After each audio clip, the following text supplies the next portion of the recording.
Olá, tudo bem com você? Graça e paz. Hoje eu vou continuar a meditar no livro do Apocalipse. Eu estou meditando nas cartas que foram enviadas às 7 igrejas ali da Ásia. Eu já meditei em 5 cartas e hoje eu vou meditar na 6ª carta, que é a igreja. Essa carta ela foi direcionada à igreja que estava na cidade de Filadélfia, que hoje está ali no país da Turquia. E esta carta ela está registrada no capítulo 3, a partir do versículo 7, que diz assim: ao anjo da igreja em Filadélfia, escreva: estas são as palavras daquele que é santo e verdadeiro, que tem a chave de Davi. O que ele abre, ninguém pode fechar, e o que ele fecha, ninguém pode abrir. Conheço as suas obras, eis que coloquei diante de você uma porta aberta, que ninguém pode fechar. Sei que você tem pouca força, mas guardou a minha palavra e não negou o meu nome. Veja o que farei com aqueles que são sinagoga de Satanás e que se dizem judeus e não são, mas são mentirosos. Farei que se prostrem aos seus pés e reconheçam que eu o amei. Visto que você guardou a minha palavra de exortação à perseverança, eu também o guardarei da hora da provação que está para vir sobre todo o mundo, para pôr à prova os que habitam na terra. Venho breve, retenha o que você tem, para que ninguém tome a sua coroa. Farei do vencedor uma coluna no santuário do meu Deus, e dali ele jamais sairá. Escreverei nele o nome do meu Deus e o nome da cidade do meu Deus, a Nova Jerusalém, que desce dos céus da parte de Deus, e também escreverei nele o meu novo nome. Aquele que tem ouvidos, ouça o que o Espírito diz às igrejas. Então, portanto, a 6ª carta. São 7 cartas, portanto, quase encerrando aí as cartas. E hoje, a carta de Filadélfia, como vocês puderam ver nos vídeos anteriores, para cada carta, Jesus ele se identifica de uma maneira diferente. Recapitulando, para a igreja que estava em Éfeso, ele identificou como aquele que anda no meio da igreja. A Esmirna é aquele que morreu e reviveu. Para a igreja que estava em Pérgamo, ele se identificou com espada de 2 gumes. Para a igreja que estava em Tiatira, ele era aquele que tinha os olhos como chama de fogo. Para a igreja que estava em Sardes, ele se identificou como aquele que tem os 7 espíritos e as 7 estrelas. E agora na igreja que estava em Filadélfia, ele se identifica como o santo e verdadeiro. Olha aqui, ó. Essas são as palavras daquele que é santo e verdadeiro. Então Jesus se identifica como santo e verdadeiro. E identifica também como aquele que tem a chave de Davi. Até porque Jesus, ele é descendente de Davi. Portanto, em alguns momentos do seu ministério, alguém gritava: filho de Davi, tem misericórdia de mim, porque ele era um descendente de Davi, porque Jesus ele era da tribo de Judá. Outra coisa que chama atenção nesta carta é que ela não tem nenhuma repreensão, ela não tem uma reprimenda contra ela, ela tem somente elogios. E esta igreja aqui, juntamente com a igreja que estava em Esmirna, são as 2 igrejas que não receberam nenhuma repreensão do Senhor. A igreja que estava em Esmirna era uma igreja sofredora, perseguida, inclusive aqui ele identifica como aquele que eu conheço as suas aflições. Em outras igrejas ele falou, eu conheço as suas obras. Para essa aqui também Jesus diz, olha, eu conheço as suas obras, e eis que eu coloquei diante de vocês o quê? Uma porta aberta, que ninguém pode fechar. Aqui pode ver que não tem nada que repreendesse, não houve repreensão da parte de Jesus contra esta igreja. Houve somente o que? Elogios. E Jesus ele se identifica como santo e verdadeiro. Outra coisa, o nome Filadélfia vem de duas palavras gregas, que é filéu e delfos, que é filéu, amor, e delfos, irmãos, ou seja, amor entre os irmãos, ou amor de irmãos, seria o nome. E outra coisa aqui também que diz que esta igreja, ela tinha pouca força. Sei que você tem pouca força, mas guardou a minha palavra e não negou o meu nome. Veja bem que esta igreja aqui não era uma igreja poderosa, não era uma igreja como Laodiceia, que tinha poder, tinha recursos, não. Era uma igreja que tinha pouca força.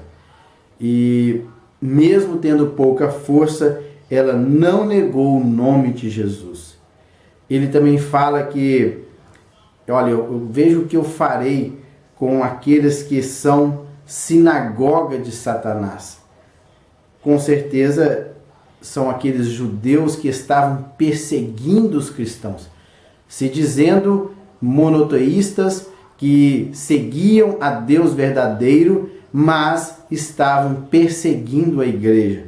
Os que se dizem judeus, mas não são, mas são mentirosos, porque os verdadeiros judeus, o verdadeiro israelita, são aqueles que reconhecem Jesus como Messias. Este é o Israel de Deus. Estes são aqueles que vão subir com Jesus por ocasião da sua vinda. E ele diz que, olha, eu farei com que eles se prostrem diante de vocês, nos seus pés, e reconheça que eu os amei. Provavelmente isso será no futuro, em que os judeus virão e se prostrarão diante da igreja e vão reconhecer que Jesus, ele amou esta igreja e por isso ele veio e morreu por ela, dando a sua vida para comprar um povo, e que este povo comprado com seu sangue seria a igreja, os chamados para fora, e que todos aqueles que reconhecem o sacrifício de Jesus na cruz do Calvário passam a pertencer à igreja, independente de qual grupo ele seja, gentios ou judeus. Agora, judeus e gentios passam a chamar Igreja de Cristo. Então eles vão agora vir e se prostrar e reconhecer que Jesus amou a igreja.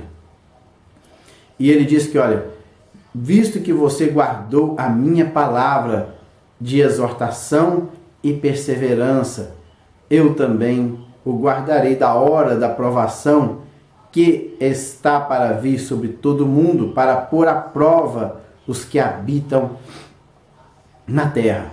Então, tudo indicando aqui, pelos dizeres do versículo 10, Deus no futuro próximo, ele vai provar os moradores da terra. Virá uma grande provação, uma grande tribulação, em que Deus vai lançar sobre a terra a sua ira sobre aqueles que desobedecem a sua palavra. Mas para aqueles que são fiéis a Deus, que são fiéis a Jesus, que são igreja do Senhor, Jesus vai guardá-los deste momento tão terrível que virá. E ele faz um alerta no versículo 11, impressionante. Eu venho em breve. Retenha o que você tem. Ou seja, reter aqui é uma palavra grega que é segure bem firme. Não solte. Retenha, segure firme em suas mãos o que você tem, para que ninguém tome a sua coroa. E olha, aqui vem as promessas. Então, ele faz um elogio à igreja, não tem repreensão, e agora ele faz promessas para esta igreja. Ó, farei do vencedor. Então pode ver que a salvação, ela é um processo em nossa vida. Claro que quando eu fui salvo, eu não sou mais salvo hoje. Eu fui salvo e pronto. Eu sou salvo até a vinda do Senhor. Claro, se eu permanecer em Cristo. A minha salvação depende de eu estar e continuar em Cristo.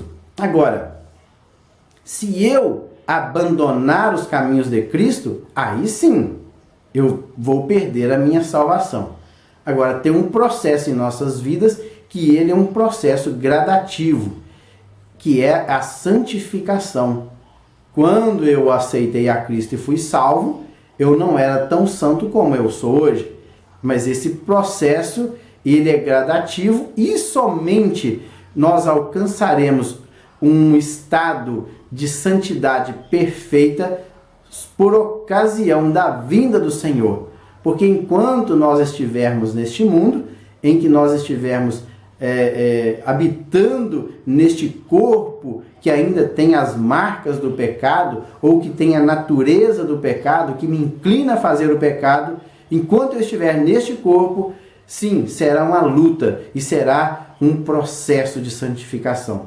Por isso que ele diz aqui, farei do vencedor, aquele que permanece em Cristo, do vencedor, uma coluna no santuário do meu Deus, e dali ele jamais sairá. Somente o vencedor é que vai ser o quê? Uma coluna. Coluna é uma parte fixa de uma construção. Se você tirar uma coluna, toda a construção cai. Por que ele diz isso? Que quando essa pessoa se tornar a coluna por ocasião da sua vinda, nunca mais ele sairá. Pronto, é para toda a eternidade. Por isso que ele fala de coluna. Escreverei nele o nome do meu Deus. Então, nós teremos essa marca do Senhor em nossas vidas. O nome do Senhor em nossas vidas. E o nome da cidade do meu Deus. Isso aqui fala de identificação. Eu teria a minha identidade em Deus, em Cristo Jesus e também na sua cidade, que desce dos céus da parte de Deus. Também escreverei nele o meu novo nome. Isso aqui fala de uma nova identidade. Quando nós formos morar com Cristo na eternidade, nós teremos uma nova identidade com Deus, com a cidade e com Jesus. E ele encerra aí, aquele que tem ouvidos, ouça o que o Espírito diz às igrejas. Veja bem que ele é abrangente, às igrejas. Ele escreve especificamente para uma igreja, mas no final a mensagem é para as igrejas. E tudo indicando aqui que essas 7 igrejas, ela tinha uma conotação profética ao longo das eras, ou seja, essas igrejas que apontavam para o perfil de igrejas ao longo dos anos, ao longo dos séculos, e que o perfil da igreja que vai subir no arrebatamento é a igreja de Filadélfia. Até porque que a última igreja, que é a Laodiceia, ela é uma igreja em que Jesus está do lado de fora. Mas esta aqui é a igreja que tem o verdadeiro perfil. Provavelmente esta igreja aqui foi a igreja do século XVIII e início do século XIX. Esta igreja que viveu neste período do século XVIII e século XIX foi uma igreja muito atuante, foi uma igreja fervorosa, foi uma igreja em que neste período que mais enviou missionários para todas as partes do mundo. Tivemos grandes avivamentos na Europa, ali, principalmente na Inglaterra, grande avivamento de homens que revolucionaram o evangelho, missionários foram enviados. Depois nós tivemos um grande avivamento na América do Norte. Da América do Norte foram enviados missionários para o Brasil. O início da evangelização pentecostal no Brasil se deu no início do século XX, 1911, por aí. Então, vocês vejam bem que nesse período do século XVIII e século XIX, a igreja ela expandiu, porque ela tinha uma porta aberta diante de si. E depois vocês podem ver que, a partir do século XX, houve muitos acontecimentos que, neste período, houve, vamos dizer assim, um impedimento para que a igreja continuasse expandindo. Nós tivemos aí a Revolução Comunista, tanto na China como na União Soviética. Tivemos vários países que aderiram ao comunismo, tivemos 2 grandes guerras. Então isto causou um impedimento para que o evangelho pudesse expandir com mais força. E após esse período, nós entramos agora num período de mornidão espiritual. Por isso que, tudo indicando que a igreja de Filadélfia é uma igreja que atuou aí por volta do século XVIII, início do século XX. No próximo vídeo eu estarei meditando a respeito da carta que foi enviada à igreja que estava em Laodiceia. Fiquem com Deus e até lá!